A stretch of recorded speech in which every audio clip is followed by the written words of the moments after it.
Hola! It is the 15th of May, my brother's birthday. And Jack and I, that's Jack, are getting ready to go to Europe starting tomorrow.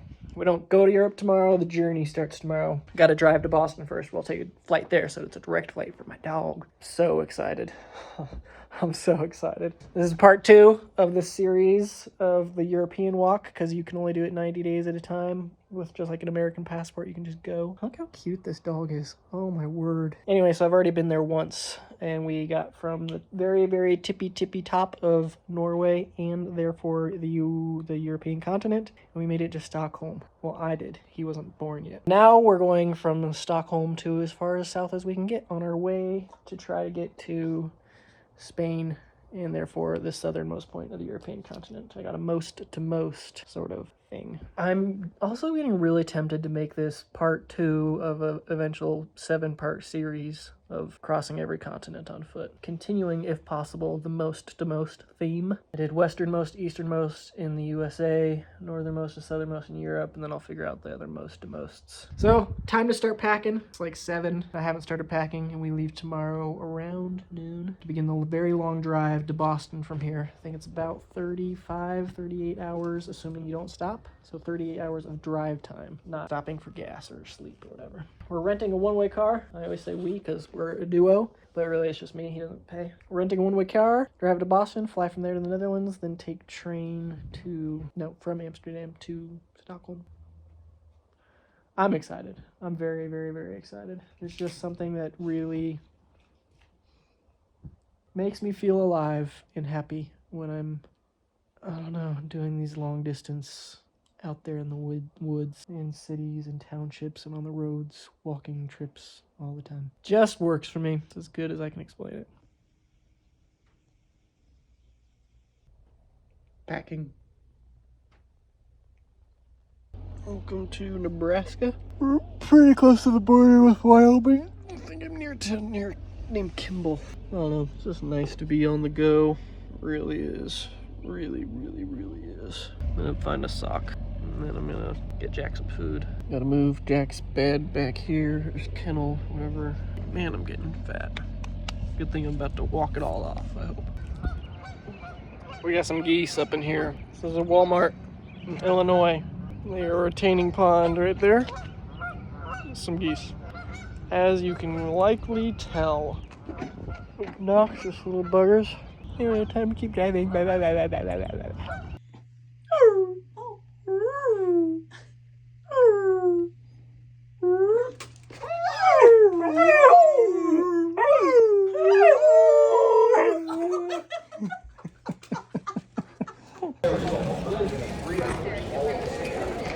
Puppy.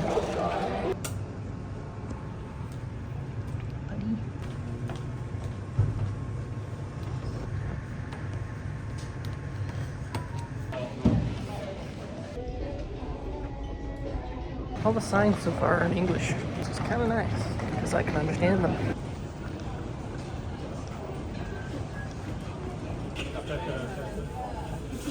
Jack just got stamped, I think, an offer of approval, so I think we're good. He's going to a concert.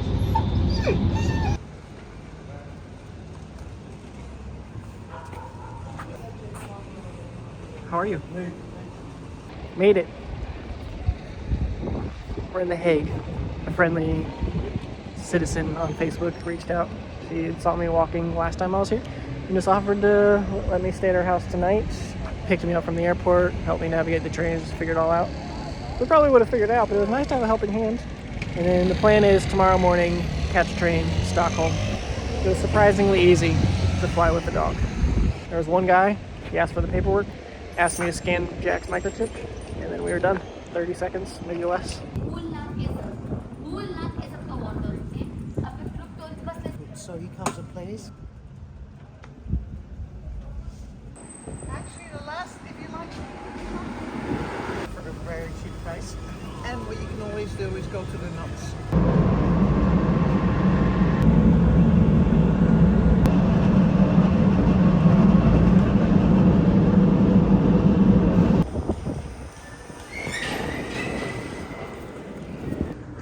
Jack. What you doing?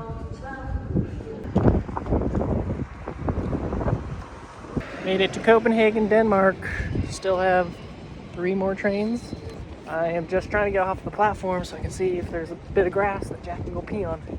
He does not like to pee on hard surfaces. He likes to pee on soft surfaces. The man knows what he likes. I'm trying to find it for him. Jack, are you cute? How was the train ride? Was it a lot of fun? Did you sleep? Take a nap? Yeah? Good.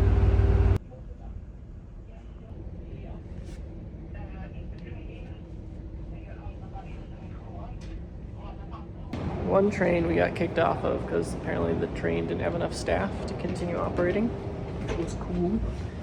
And then when another train came by in like 20 minutes, for some reason it kept having to wait. So we were on that train for an hour and a half too long. And so we missed our connecting train to Stockholm. Staff were like, all right, they took our numbers. And I was like, oh, cool, they're going to be helpful. And they came back to us like after an hour. They're like, all right, so we can't do anything. Okay, Sorry. But they're like, there's another train at 4:48 in the morning. You can wait for them. But now they're kicking us out of the train station too. They also said we're not allowed to wait on the train platforms. So we're just kicking it in a cubicle. Isn't that right, lassie? Oh boy. It's all right, we only have to wait here for an hour or so.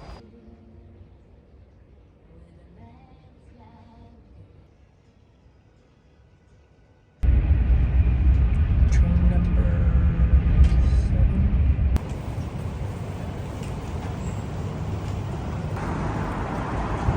It's 9 a.m. I finally made it to Stockholm. Oh, buddy. I am aggressively sleepy. The train ride was coming to an end and I knew I had to get up. And opening my eyes, keeping them open was physically painful. It wasn't my favorite thing. I need some food. Jack needs some food. I need a hat. I need a gator.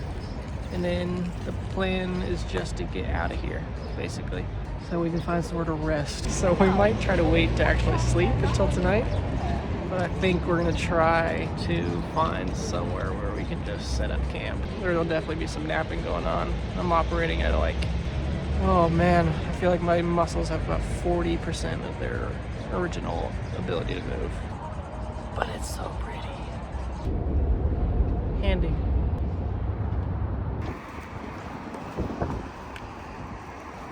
There's a very unique, very well-defined muscle memory that I have that comes from setting off on a full-day walk while pushing a pretty sturdy, weighted cart.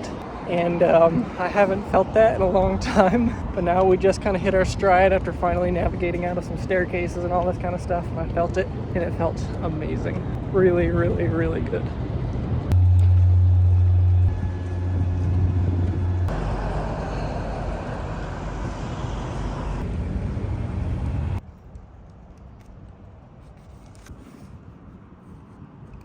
Fun fact, when I left Europe and went home, when I weighed myself when I got home, I weighed 131 pounds.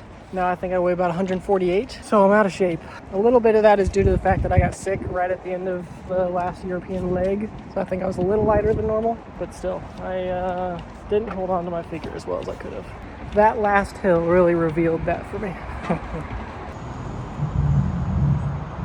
The only good news is at least I have a very good exercise regimen planned for the next 3 months. I'll be walking.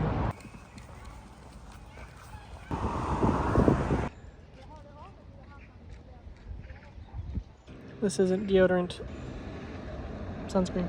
Trying to be a little bit more careful this time so I don't have to have face deconstruction surgery in, I don't know, 20 years.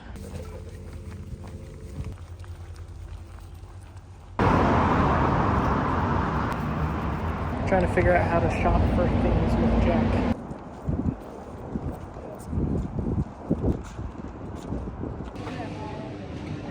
Health foods. Hoping these people go really, really fast so I can have been away from Jack for only like 5 minutes, if that. Who's a good boy? Who's a good boy? Luckily he was still here. I don't know how to not do that. Like, I can't take him into the stores. So I just tried to find like this grassy area. I just had his leash attached to a tree. We were out of water. I can't for the life of me remember where I used to get water. I mean, I'm sure I did when I was at people's houses, but that wasn't terribly often. And I'm sure I did when I stayed at hotels, but that wasn't terribly often either. Where did I get water? In the US, I would always do like fast food restaurants or gas stations. I'm not sure if that's what I did when I was here.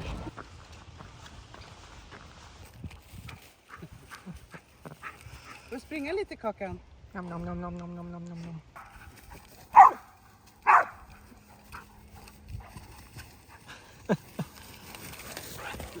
You have to be careful with him. He doesn't seem to pay attention to where he's going sometimes. This is one of the cooler things I found out about the Nordics. Somebody led me to this app. It's called Wilderness, I think, which I think sounds like wilderness, but don't quote me on that. It identifies where you can find these little shelters that are just like maintained by community members or somebody in the community. I don't really know. You don't need a reserve or anything, and they're in like public parks, but you're allowed to sleep in them by law and by whoever built them. Nobody cares. And you're not judged for it.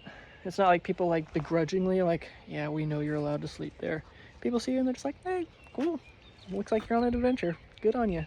And that's just such a different mentality than my walk in America. It's just hard to comprehend. I just met that couple right there. See that white spot walking a dog? Their names are Alex and Anki. They were just walking by. They had a dog too, so Jack got to play with them for a while. And I remember, did I say on camera half an hour ago that I couldn't remember where I was going to get water? And they were walking away and they're like, by the way, if you need water, we live over here. They showed me on Google Maps, and serendipitous helpfulness. Anyway, so these things are nice because while it might not look like the Ritz-Carlton, it's dry, it's flat. They have, a lot of times they'll have like fire pits, and some people will just make sure there's wood. They mentioned there might be bigger pieces of wood somewhere behind it or something. Anyway, so this one's not perhaps the most stellar example, but it's not bad either. And these just exist everywhere. And I think I overpacked. Last time I came to Europe to do the first leg, I brought a backpack initially. And that was doable, but it ended up being really heavy on my shoulders. And I just got a lot of sores and it just killed my bottom of my feet. Anyway, I bought this cart in Finland on the day I reached Finland. No, the last day of Finland. So I walked all Norway and all of Finland with just a backpack. Anyway, but because I upgraded to a cart from a backpack, I had kind of a lot of space. So this time I was like, I remember I had extra space last time. All that stuff I like cut out, don't need to do that anymore. And so like I brought 2 towels. That is an unforgivable mistake for a long distance traveler to make. I mean, you do not indulge that much. And I brought a bunch of other stuff that I'm pretty sure I'm never going to use because I was like, maybe I'll use it because I'm dumb. It's fine. It all fits. It's just, there's no room for water. There is. It's not a lot. It's not a lot of room for food. I don't know. It's pretty tight. Admittedly, I had it packed very poorly, so that's why it's all out. And I'm going to pack it very unpoorly. That is to say, well. And so I'm going to do that. It's a beautiful day to be in Sweden. Oh, it just is. It's just a beautiful day to be in Sweden. It's warm. I got a dog. He's cute. We found stuff today. I found some pills for him to prevent ticks. I looked it up. They're supposed to be good. They last for 30 days, and it came in a pack of 3. The only thing I need is a gaiter to protect my neck. I need a hat to protect my eyeballs and my nose. And I need an umbrella because I forgot mine at my friend Walter's house. Or did he steal it?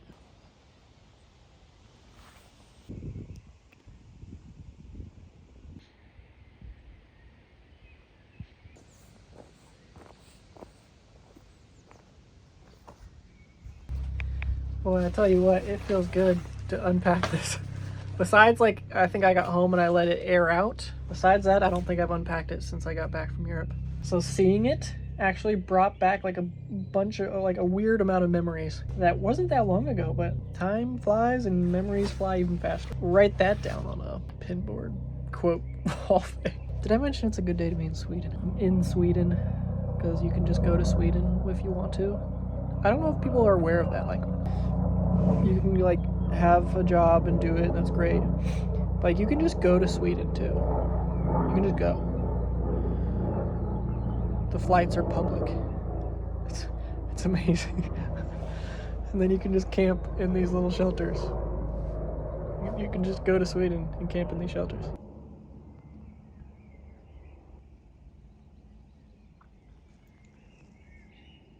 Good morning. It's about 3:45 a.m.